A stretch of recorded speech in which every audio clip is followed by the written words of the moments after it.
Hey everyone, how's it going? It's John here with Legatus Trading. I just wanted to update you on the 7-step trading system. And yeah, so today we're going to go over how to construct a trading strategy, how to implement a strategy, and where and how to begin this week, and understanding the steps of a system and creating a daily trading plan. Hitting goals and maintaining consistency is one of the most important things in trading, and we're totally going to go over exactly how this benefits through the lesson here. So planning steps to your trade, having guidelines is very important to your trade because understanding exactly all of the different avenues that the trade could go and having awareness of exactly what could happen is exactly what this is going to do for you and exactly what guidelines do for you. So having a list of clearly defined goals is important as it increases clarity, and having a step-by-step process is definitely recommended. On each trade, I'm inclined to implement a system alongside every strategy. So each setup that you have a checklist of different things that would make that setup viable. Confirm the style and strategy of each trade, so understand exactly what you're doing. If you're doing a day trade, you're part of a shorter time frame, and exactly whatever pattern you're trading should play out on that time frame. And generally speaking, what I mean by that is you shouldn't be turning day trades into swing trades just because they went against you. It's a little different if you're letting your winners run, and we often do have strategies that actually let your winners run to very extraordinary lengths. So you want to take the steps to find a good risk reward, and having a strategy and a checklist of things that you can basically go through in order to understand how high the probability is of this trade, then you should definitely look into that. So the trading system, in creating this system, I intend for the trader to be aware of every area of the trade on execution, and having a checklist approach ensures you are aware of the basic aspects to the trade before considering it. And having the steps that increase the probability of a profitable trade is very important, knowing what to look for. So exactly what to look for in your checklist and exactly what factors are contributing to the trade. So combine those steps to achieve balance and ultimately create clarity and consistency when executed properly alongside your strategies. So step 1 is to check the validity and the volume.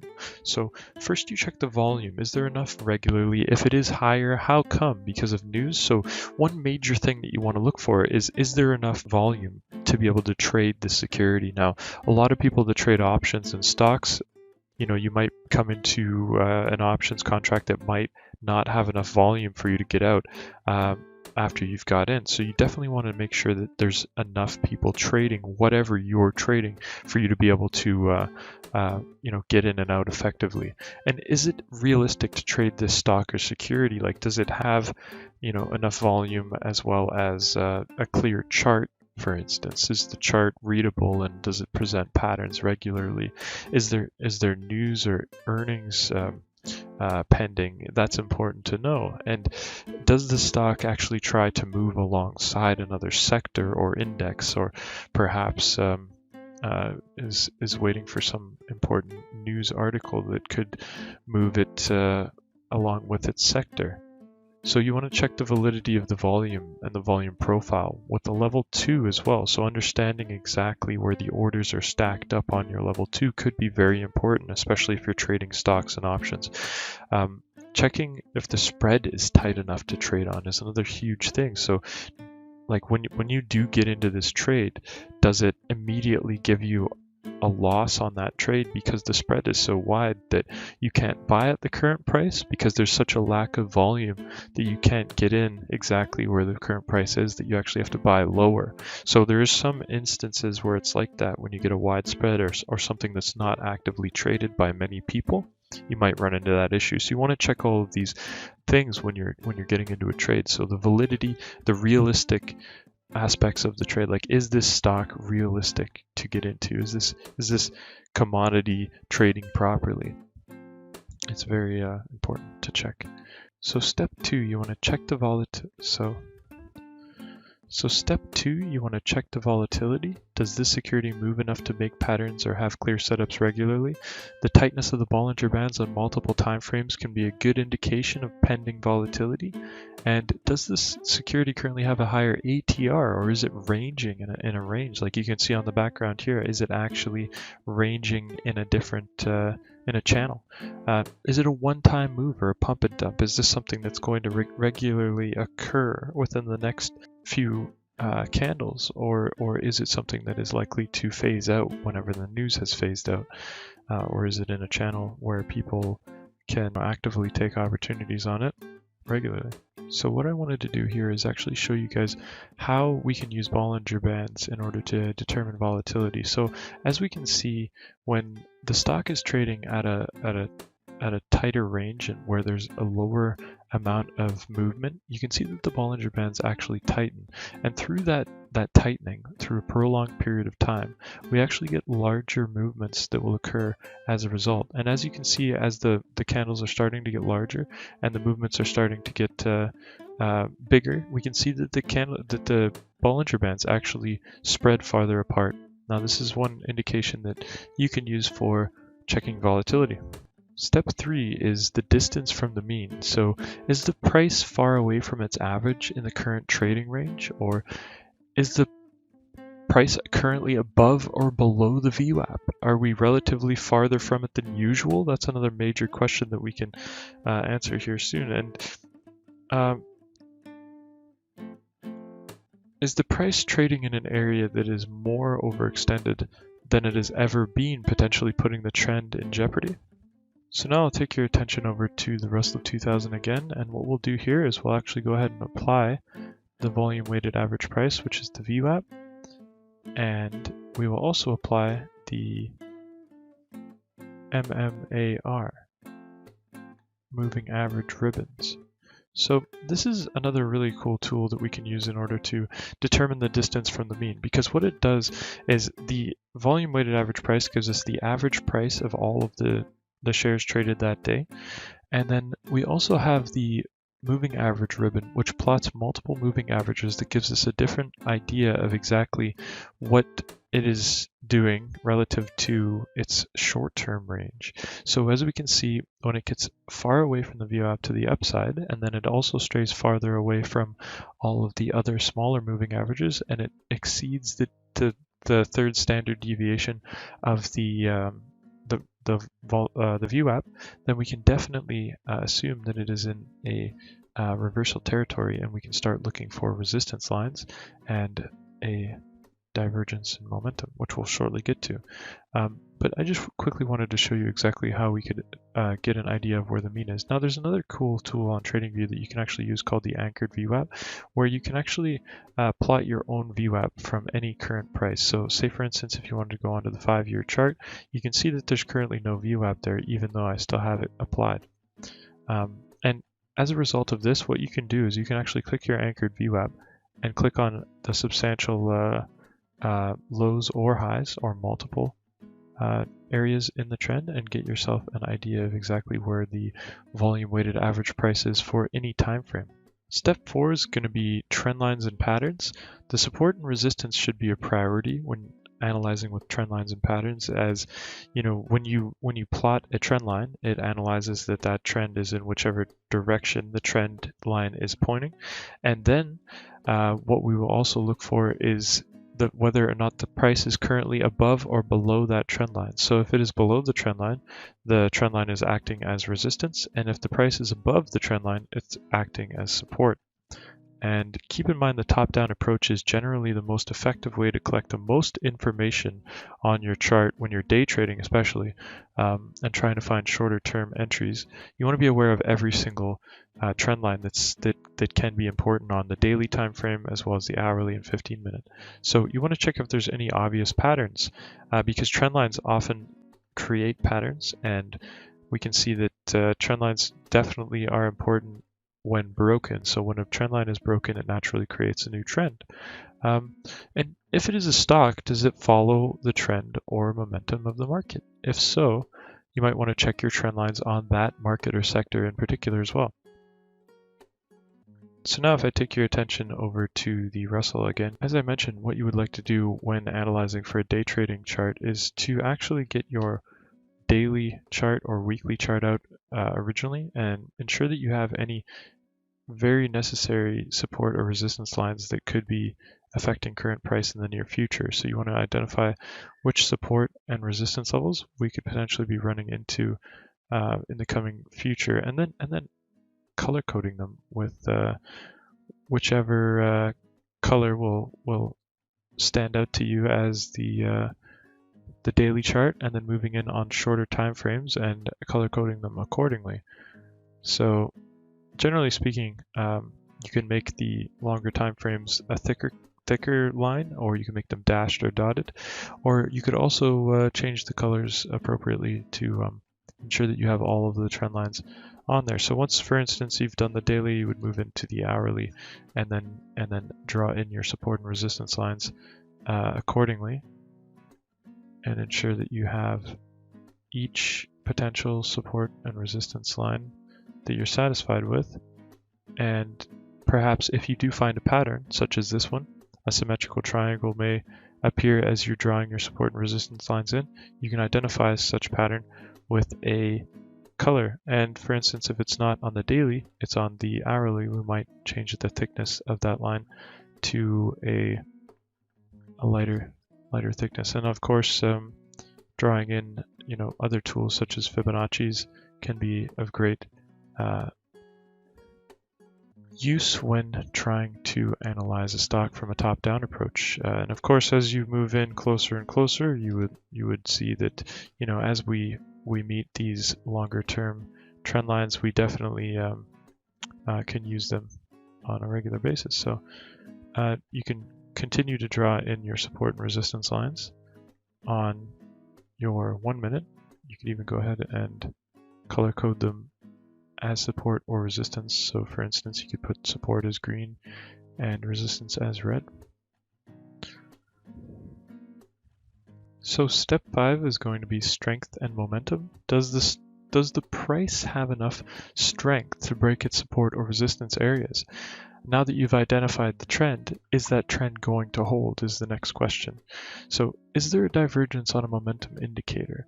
And is there a reoccurring momentum pattern that keeps happening? And is the stock trading a part of a pattern right now that can be analyzed? Now, is the momentum fading? So is it making lower lows and lower highs on multiple time frames or on that time frame?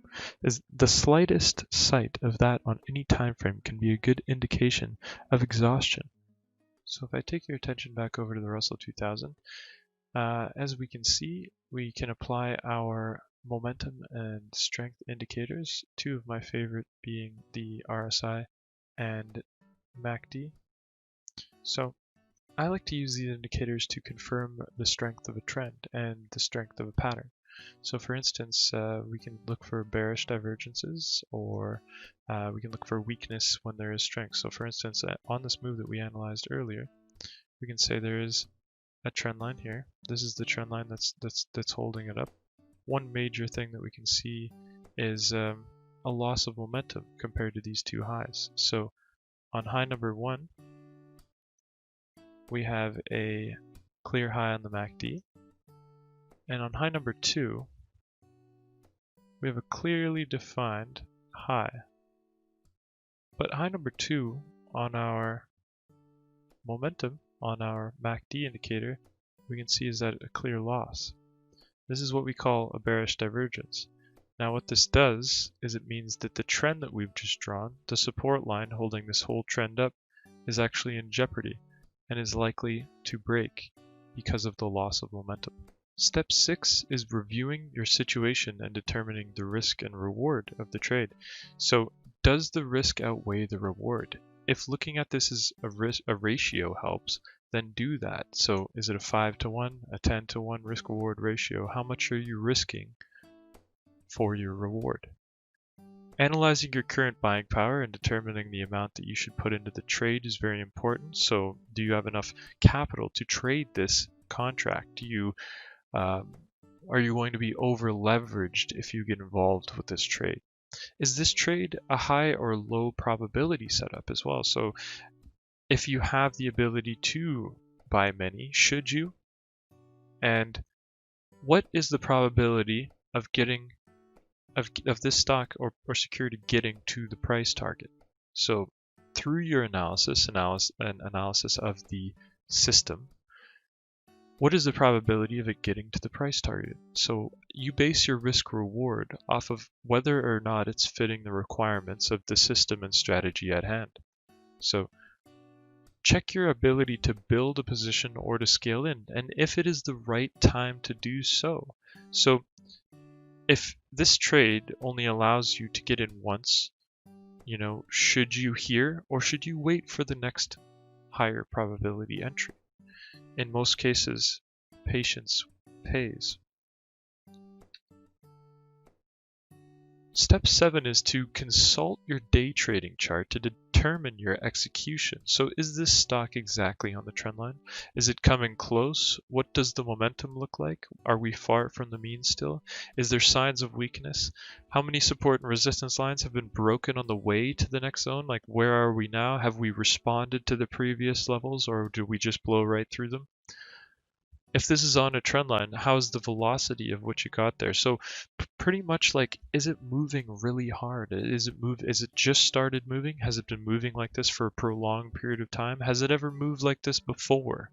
And if it's doing things that it's never done before, generally speaking, you can expect it to respond to extreme resistance levels of significance.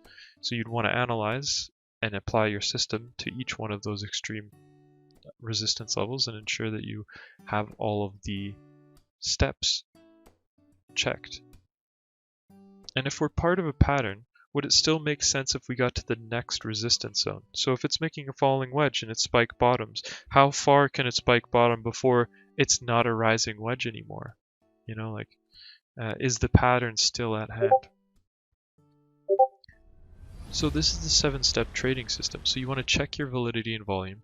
You want to check the volatility, so validity and volume. Can you trade it? Is there other people trading it? Does the stock chart look clear? You want to check the volatility. Is the stock moving enough to present opportunities regularly?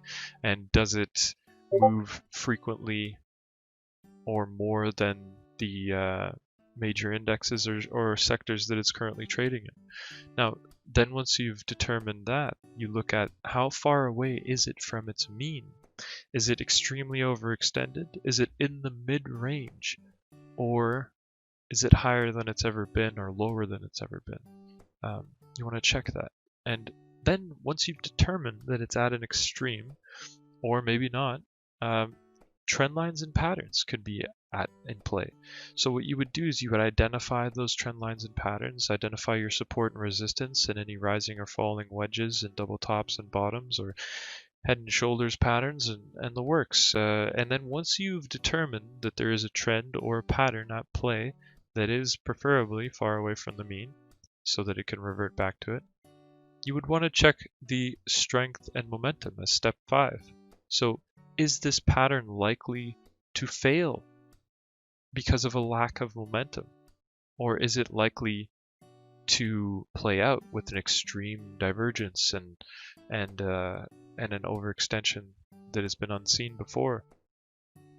And then once you've determined these things, then you review your trade, you determine your risk, you analyze the pattern and understand that the momentum is bringing it in the way that it should and the mean is extremely in favor of the trade.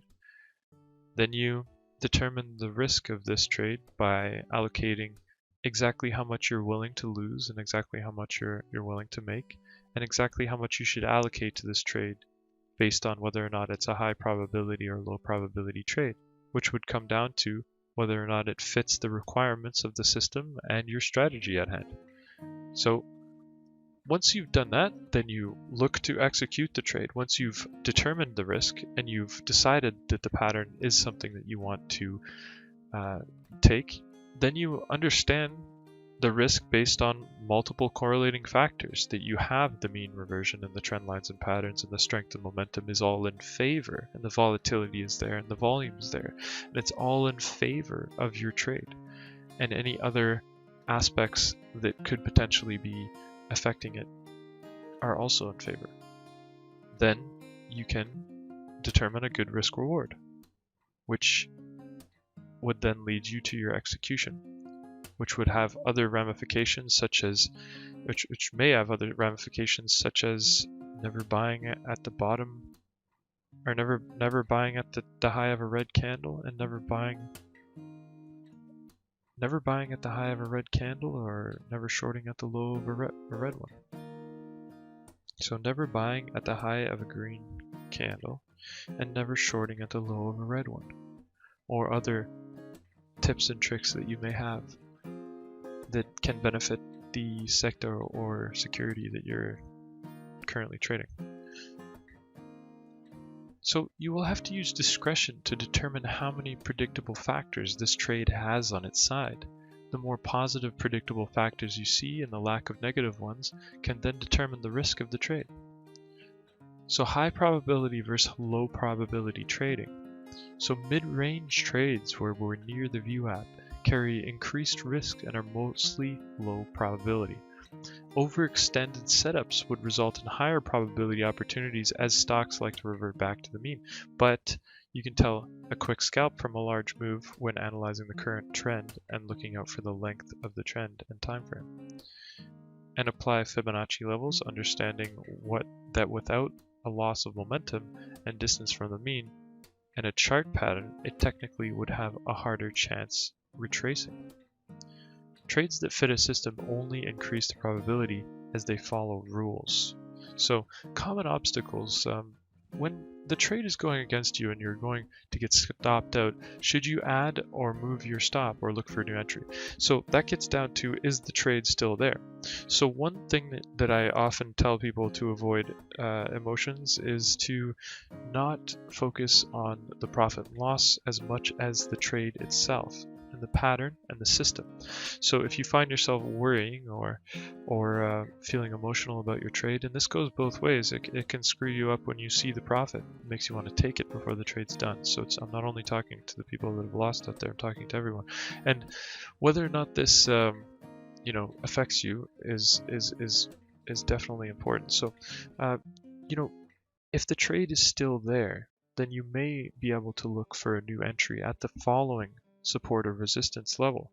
Now, if there is none, or if there's no significant support or resistance level to add from or manage at, you may want to consider putting the stop slightly outside of your current resistance or support. So for instance, if you're shorting, you short at the resistance level, then you put your stop slightly above it, expecting it to hold. Now, and the same thing would work for if you were going long on support on a trend line that's a support line, and you were going long off of it, you could put your stop in slightly below that support level. Now, you don't have to put everything on one chart. Having your charts set up clearly is key. Using different charts for different indicators helps when trading. You can set up templates to avoid clutter or multiple monitors to improve clarity. And having too much on one screen can actually harm your trading. You want to spread it out and keep it as simple as possible, because if you start to lose clarity and you aren't able to visualize your indicators correctly, then it can create surprises or confusion, which creates surprises, and definitely don't want surprises. So the idea of the strategy and system is to avoid surprises. You create a risk reward profile that makes you comfortable with the trade before you get into it, and that will drastically reduce the risk. So having a good reliable ergonomic setup is key too. So if you're not comfortable or there is something bothering you, you definitely want to consider solving that before you continue trading, or if you have distractions, they can definitely be hindrances. In order to maintain efficiency, a system will help ensure that you do not waste time and will eliminate confusion, as we talked about. So using the system is ideal alongside any other refined trading strategy or setup, as it confirms that you do not miss any of the technical aspects of the trade: the mean reversion, the momentum, the volatility, the volume, and the risk reward. factors. So you definitely want to check everything. And what do we do before we look at stocks? So morning goals like checking the benchmarks and sectors. Like definitely want to understand exactly what the whole market is doing if you have exposure to stocks within that market or sector. Checking the pre-market movers in today's earnings can be very important, as if there is a huge company doing earnings in the sector that you may be invested in, it could affect your holdings. So checking morning and overnight headlines and news is very important to understand exactly if there is a potential news event or surprise that could happen later that day or through the time frame of your trade, most importantly. And using your trading resources like heat maps and watch lists can be very important just to get a very good idea of what is exactly moving the market that day, and at a glance understand exactly what is exploding or dumping that day. And checking your overnight positions is definitely important. As soon as you wake up, you do want to understand exactly where you are with everything. Starting a watch list for the day is also very important, so ensuring you keep track of stocks and indexes that you're familiar with is important. When you have an idea of how certain stocks move, it can really benefit you. Like learning the characteristics of what you trade is very helpful. So if you trade a stock for a prolonged period of time, you'll understand when it makes certain patterns, they may replicate with extreme similarities. And you'll notice that certain stocks will have certain characteristics rather than others. Some might be slower, some might be faster, some might move with the market more, some might move more than the market, but with the market. So keeping track of multiple stocks that might have different opportunities could be viewed as casting a wide net of potential profit. So having a platform that you can scan on is very important. There are many sites and platforms that provide heat maps and watch lists on movers of the day. We also provide a stock scanner and live chart analysis. There's no need to be behind the curve when scanning anymore. So you can customize your own scanner to refine exact watch list that will give you stocks with the exact parameters you need. And I encourage you guys to reach out to us so we can put them up for you on our scanners too, definitely. What do we do at the end of the day? So checking positions at the close can be necessary, especially when there's serious earnings. Review the consistency of your trading. Understand why you did what you did. Did you take these patterns well? Is there any improvements that you can make?